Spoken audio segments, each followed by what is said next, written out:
Hello, I am Doug Marshall, and this is part of the Three Questions for a Professional series. Today, I have the opportunity to introduce to you Bhaj Townsend by asking her three questions about her practice. Together, we can listen to her answers and get to know her better. Bhaj is a leading authority in legacy planning for families. She is founder of Focus and Sustain and has been coaching families since 1997 to strengthen their connection to themselves and each other, not just for today, but for generations to come. She speaks on the subject, she coaches, and she offers workshops to families and advisors on building families of lasting significance. Throughout her organization, Bhaj and her team bring empathetic leadership, vision, and skills in conflict resolution. They do it through story building, all to take families from uncomfortable dynamics to clarity and unity as a purposed family. Bhaj, it is so good to see you. I am so excited to be talking to you today and having the chance to ask you these three questions. Doug, it's my pleasure. I'm honored to be with you in this tremendous environment that you're giving to those who are going to be hearing these. So thank you for You're including me. welcome. Now, Bhaj, we've talked about this, but most business owners, they're problem solvers, right? I mean, they have to be. And if an owner is faced with a family member business problem and they're problem solvers, why and when should they consider hiring an outside consultant to come in and help them resolve their conflicts? I think that's a very strong question and a very important question because why would they bring an outsider when it's their own family? Why do they need someone from the outside talking to them about their own family? The problem that I've seen exists in my family as well is that we already have our roles, we have our defined places. We're seen as certain people in our families. So sometimes, especially in conflict, we may not be seen as the problem solver. Instead, we may be seen as the one who gives the answers, the one who tells us what to do, the one who's quiet, the one who won't move in with suggestions. And so it can really benefit to bring an outsider, a facilitator, or one who knows how to orchestrate the question and the family so that everybody can feel they have and know that they have a voice, that the subject that they're talking about stays on topic, and that they are going somewhere with that topic that they have brought up for the benefit of the topic itself as well as the family. Oh yeah, staying on topic is so tough sometimes. And we're dealing with multiple generations very often, and those multiple generations will bring a different agenda to the table. So how do you structure meetings and conversations so that the competing agendas, if you will, don't get in the way of progress? Competing agendas. Yes, indeed. That has occurred on occasion.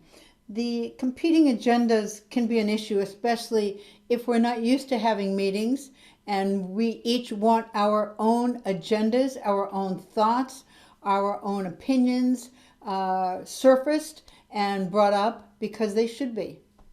However, in family discussions, it's so much more important to find the simplicity first. Find the basic topic that we can all agree about having. And then find where the intersection is, where the integration is of different ideas, where the partnership is of different ideas, so that different generations can hear that they're being listened to, Mm. that they're being heard, that they are listening, and that they are listening actively.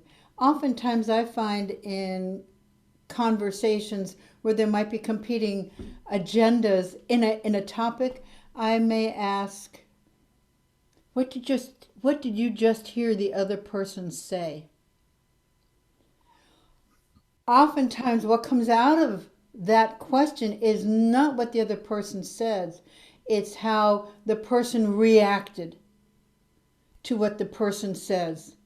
Oh, I heard them say that I never do the right thing, that I am just never going to be old enough, that I'm never going to be good enough, that blah, blah, blah, rather than, oh, I heard them say they want to know about how one might lead this company or what ideas one might have on this department, on employees, or on various subjects.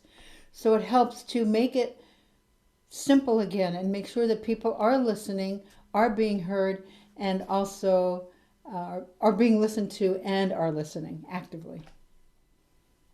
That's such a great answer. Listening and being heard. So important.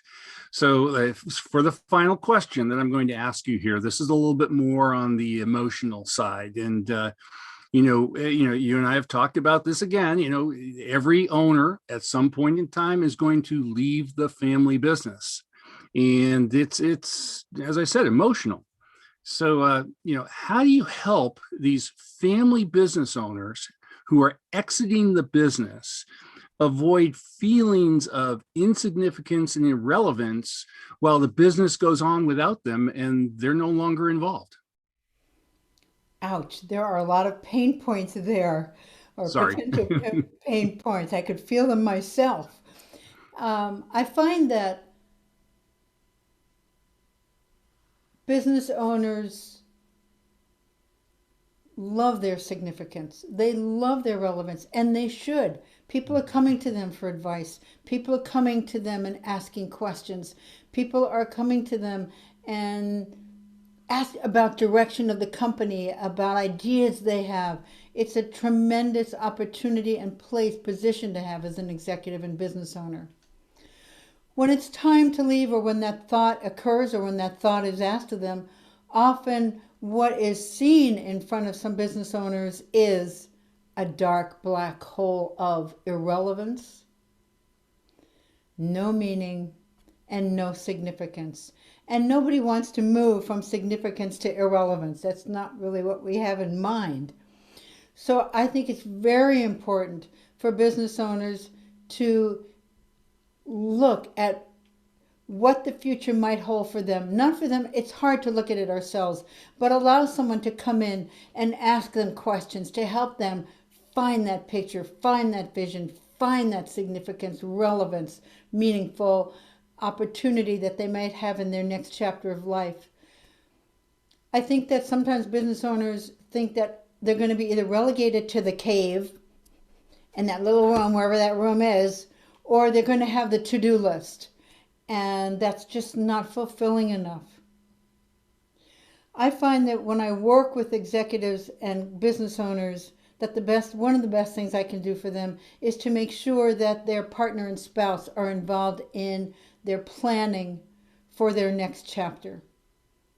It's because of experiences I have seen in my over 20 years of consulting, in that I have a philosophy of three: the you, the me, and the us.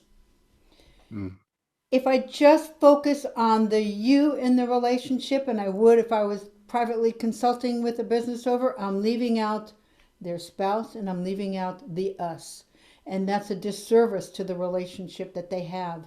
So it's very important that they look at the me, what's important to me. The you, oh yeah, my spouse, what's important to you?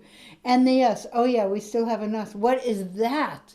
And be able to know how they all relate respectfully to each other, and then how they can integrate and separate from each other in ways that work in this next chapter of life. So true. Thank you so much for sharing these thoughts, and hopefully it will get a number of people thinking about the things they need to be thinking about as they look at transitioning and look at changes in their life. You do a great job, Bhaj, and it's so good to know you. And thank you again, Doug. I think you're just offering a fantastic service. Really, kudos. Appreciate it.